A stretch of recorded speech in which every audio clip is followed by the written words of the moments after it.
Hi there, Debbie here at the Sea of Galilee, trying to do some fishing, but currently not catching very much at all. We're here because we are exploring Jesus meeting the very first disciples and asking the question, what is a disciple? You see, a disciple is someone who believes in something and follows it, living it out actively. So a disciple of Jesus is someone who believes in Jesus and his teachings and lives it out actively.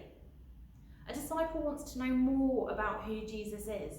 So they read their Bible, they study God's word, they worship together, they debate God's word together because they just want to know more of who Jesus is. But a disciple also knows that everything they have comes from God. So they share the gifts and talents that God has given them and gives it back to the community.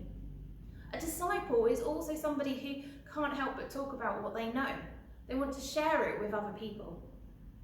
But the first step of discipleship, as we see in Peter, is an act of trust. Peter's first step of trust was letting Jesus into his boat so that he could teach. And then, even though he was very tired from a day of fishing and cleaning nets, which is not an easy task, he lowered his nets into the sea and was rewarded with his act of trust, with not just a few fish, but enough to almost sink his boat.